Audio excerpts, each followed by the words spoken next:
Hægversklega heilsar ei, höldum þessi vetur, illa mun þér endast hei, ef á vogun setur.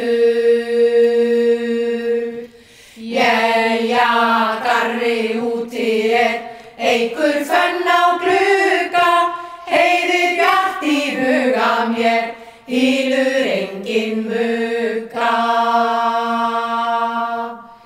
Birgir snærin beiti lönd, byrðir heia þrjóta, suðar brimið Sævarströnd, söngva myrk og ljóta.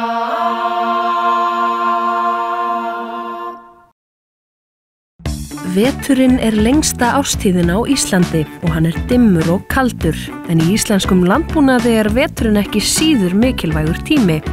Það tími sáninga og sæðinga, ferðaþjónustubændur á fullu að vinna markaðsefni fyrir komandi sumar, kalkúnabændur hafa í nógu að snúast við að sjá Íslendingum fyrir hátíðasteikum, hestar tamdir, kálfar koma í heiminn og svo þetta aldrei gert hlé á fóðrun og umhirðu dýra.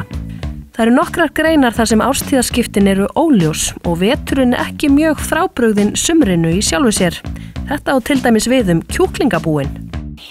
Veturinn hérna hjá okkur í kjúklingunum svo sem ekkert mikið frábrugðinn sumrinu, nema þá helst kannski að við getum lítið haft opið fyrir útisvæðið á hérna veturnar.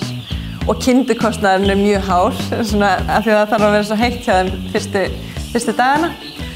Hérna, það lagast svona aðeins yfir sumartíman, en það náttúrulega breytist alltaf sumrin bara umhverfið hérna á Gunnarshólma og það margt annað í gangi og hérna foreldrar mínir að selja túnþökur og það náttúrulega high season yfir sumartíman og svo þau með hesta hérna líka og það svona, það er svona aðeins öðruvísi sumrin. Ætlaðir þú alltaf að vera bóndi? Nei, það örugglega þegar ég var lítil. Ég nú alveg upp í sveit og hefur alltaf þótt þetta mjög spennandi, algjörlega. En ég fór nú í háskólann og menntaði mig sem lögfræðingur og en svo bara einhvern veginn kviknaði þessi hugmynd og þetta var alveg bara spennandi til að sleppa því. Hugmyndin kviknaði þegar ég var í fæðingarorlofi með eldri stráki minn og ég var bara að ræða við mömmu mína og það var búið að vera mikil umræða í þjóðfélaginu aðbúna dýra og þá kannski sérstaklega svína og alifugla.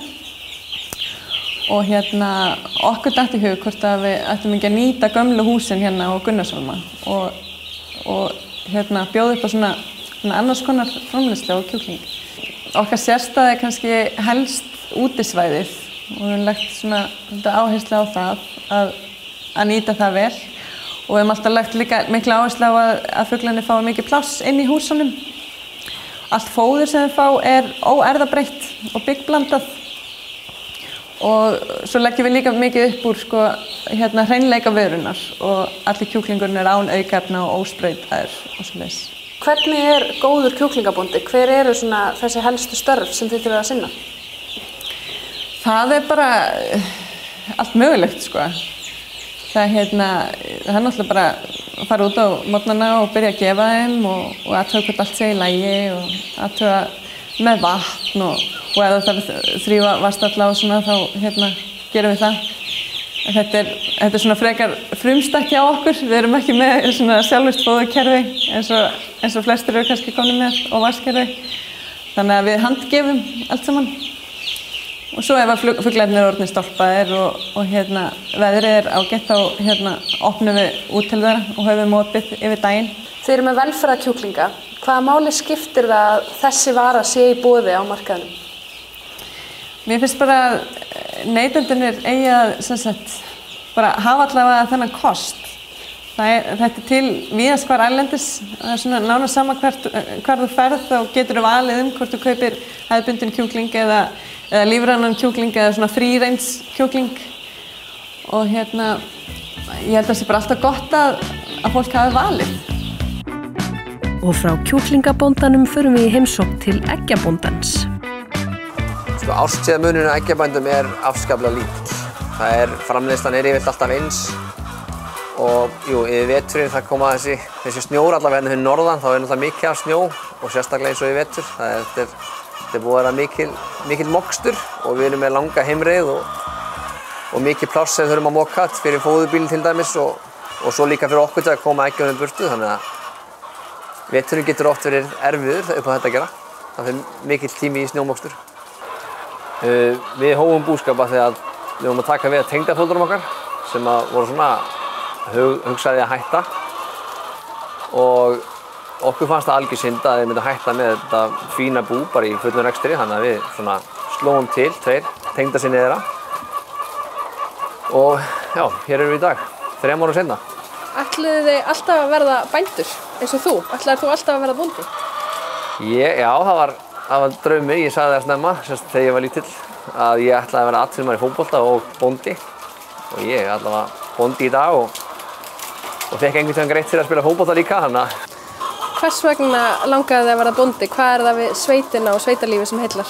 Það er eitthvað bara við kyrrðina að vera í sveitinni og svona, já, þetta er eitthvað, bara umgangast dýrin og bara framkvæma allt sjálfur, vera svona, já, út í kyrrðinni, má segja. Hvað þarf maður að hafa til þess að framleiða egg?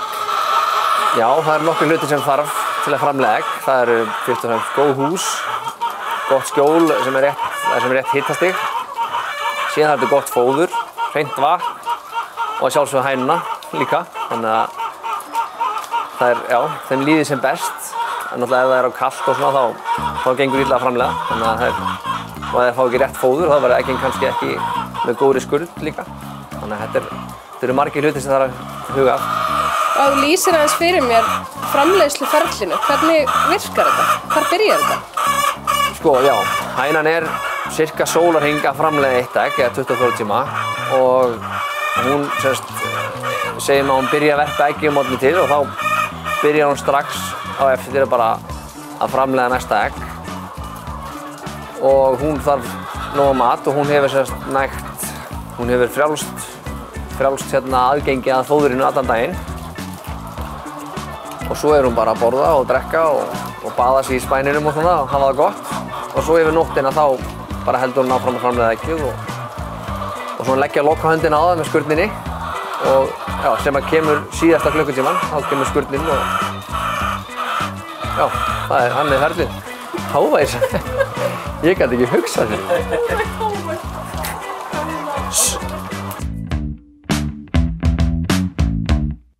Þó að veturinn sé bæði kaldur og dimmur, þá eru til þeir bændur sem búa við stanslaust sumar. Hjónin í Friðheimum eru í þeirra hópi. Já, við kynntumst í fjölbrautaskólanum í Breiðholti, við vorum 17 ára og svo leiti nú alltaf eitt af öðru, við fórum í nám og enduðum hér í Friðheimum og eigum núna 5 börn og ræktum tómata allt árið kring. Og það er sumar hérna inni þó það sé vetur úti. Já, við byrjum 95 og þá vorum við bara að klára skólan. Ég fór á bændaskólanum í Hólum og Helan á meðan í Garðyrkjuskólann. Og í byrjun var þetta svona fyrst og fremst snerist þetta að rækta grænmeti og temja hross. Ég var að temja fyrir nágrunna okkar og þetta var eiginlega bara vinna fyrir annað okkar. En svo smá saman fórum við að geta aðeins að stækka byggðum árið eftir byggðum við fyrsta gróðurhúsið sem við byggðum hérna. Og svo höfum við svona reynt að framkvæma eitthvað svona cirka öðru hverju ári sem við þróast út í það. Garðyrkjustöðin var 800 fermetrar og algjörlega ótækjum búin þegar við komum hingað og í dag er hún 5000 fermetrar og öll upplýst, þannig að við erum komið heilsársræktum allt árið kring og erum að framleiða cirka svona 1 tonn á tómatum á dag, 370 tonn á ári. Hérna í Friðheimum erum við að rækta 3 konar tómata. Það eru þessi venjulegu kringlóttur sem að flesti þekkja.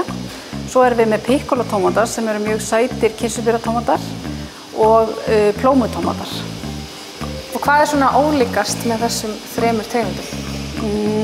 Sko, ég held að ég þurfi nú kannski ekki að kynna þessa venjulegu tómata. Það eru svona það sem flestir þekkja og hafa fengið á hamborgaran sinn og í salati. Plómutómatarnir eru, kann maður segja, plómulagaðir, ávalir, egglaga og veggirnir í þeim eru þykkari heldur en í venjulegum tómatum, sem sagt kjötveggurinn. Þannig að þeir eru safaminni og eru þar af leiðandi oft notaðir í matargerð til dæmis.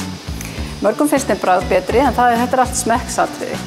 Svo eru þessi litlu kirsuberatómatar sem heita piccolo og þeir eru svona sætastir og bragðbestir og svona má segja að meginreglan sé sú að því minni sem tómatarnir eru, því meiri sætuefni eru í þeim. Þið ræktu tómata allt árið kring hérna í Friðheimum. Hvernig fer það fram? Já, við hjá okkur skiptir í raunum engu máli hvað árstímið er. Því að við erum með lýsinguna. Hér er eiginlega sumar allt árið kring. Það er hægt að rækta tómata við raflýsingu, þannig að jú, þeir fá meiri sól náttúrulega á sumrin, en yfir vetrartímann þá erum við bara með ákveðin lýsingartíma og það er svona, maður getur eiginlega fyrirfram áætlað meira yfir vetrartímann hvernig uppskeran er og svoleiðis og svo en það skiptir í raun og veru engu máli hvort það sé sól eða vetur eða sumar eða hvernig sem það er. En svo tókum við svolítið stór skref fyrir 7 árum síðan þegar við ákveðum svona að opna hjá okkur búið og bjóða gestum að koma hér heim og það er ótrúlega svona skemmtilegur hluti starfseminnar. Átti að vera svona lítil hliðabúrgrein þannig að við getum svona, fengið svona aðeins tilbreytingu í bústörfum, það er ekki alltaf bara að tína tómata eða ríðút. Þannig að það er eitthvað svona sem hefur þróast miklu lengra heldur en við reiknuðum með. Byrjuðum að taka á móti einhverjum 900 gestum og við vorum að klára árið í fyrra með rúmlega 100.000 gesti. Og maður einhvern veginn bara sem bónda finnst maður náttúrulega bara ótrúlega gaman og áhugavert að sjá hvað eru margir sem hafa áhuga að koma hér upp í sveit og sjá hvað við bændur erum að gera. En fólk er líka bara svo upprifið eins og þessu hópu sem er inni núna. Nú fáum við kynningu það hvernig við Íslendingar förum að því að rækta tómata allt árið kring. Hvernig við erum að nýta það, svona hjálp náttúruna til þess að gera það mögulegt. Því að fyrir mikið okkar erlendu gestum finnst þetta ótrúlega skrítið því að við vita að við erum með langa, dimma og kalda vetur að við skulum geta verið að uppskera tómata alla dag ársins. Þannig að við förum svona gegnum það með hvernig við nýtum jarðhitann til þess að kynda og rafmagnið okkar sjálfsagt búa til sól eða ljós fyrir plönturnar og erum náttúrulega stolt af því allt okkar rafmagn á Íslandi grænt rafmagn búið til og heitið af köldu vatni. Þannig að það er að gera þetta svona með dyggri aðstoð náttúrunnar. Meira þess að koltvísýringun sem við gefum út í andrúmslofti til þess að hjálpa plöntunum að ljóstillífa, hann kemur bara hreinn upp úr jörðinni hérna 40 km burtu.